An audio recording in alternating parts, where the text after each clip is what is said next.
انا الله يبارك 3 ديال البيضات الاخوان ديالي. السلام عليكم الاخوان ديالي، كي راكم؟ مزيان بخير؟ بغيناكم تكونوا بخير وعلى خير وانتم كتشاهدوا هذا الفيديو. هذا الفيديو هذا ان شاء الله غنوريكم الانتاج اللي عندي في السجنه، واخا باقي ما تفقسوش الزغاليل، ولكن غنوريكم البيض. بالنسبه للناس بزاف كيقولوا لي خويا محمد ورينا الانتاج ديالك، وانا نوريكم ان شاء الله. وندخلوا عند هذه النتيوه هذه، اللهم بارك وزيتي ديالك الاخوان ديالي. عامله لنا انايا جوج بيضات، هاد جوج بيضات هادو ديالها، لا وحده اللي ديالها هاد الكبيره هادي هي اللي ديالها، وهاد جوج صغارين هادو ديال هاد الانثى هادي ديال الفلافل.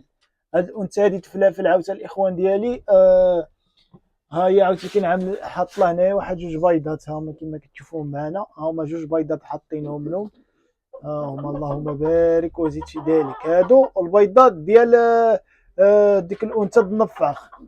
وبالنسبه للبيض هادي حطيتهم لهاد الانثى هادي، واحد البيضه ديالها كنت عطيتها للدجاج ياكلوها.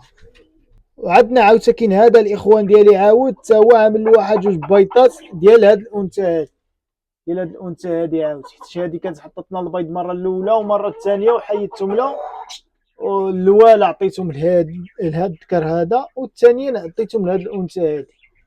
كما كتشوف معنا وحده. قلت نشوفوا تكون هذه تجربه وصافي، واش يقدروا يفقسوا جوج ولا لا، واش يقدروا يفقسوا ثلاثه عفوا. وهذا الشامبور عاوت غني على التعريف ديال الانثى النفاخ، وان شاء الله يكبر، وكنتمناو يطلع ذكر، حيت لا طلع ذكر غترول القضيه، لا طلعت الانثى غنجوجوها بشي ذكر تعطينا شي انتاج مزيون. ودابا الاخوان ديالي غنولعوكم واحد شويه في الحميمات، وباش نختموا الفيديو ديالنا، واللي عنده شي سؤال يخليه لنا، والفيديو اللي ما جي ان شاء الله غنجاوبوا. انا اللهم بارك وزيتي ديالك هذا الكيور هذا في مستوى هذا كيعجبني تولع فيه.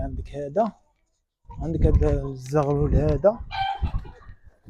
اللهم بارك. اختموا الفيديو بهذه القيطه هذه، وتحياتي لكم جميعا الاخوان ديالي.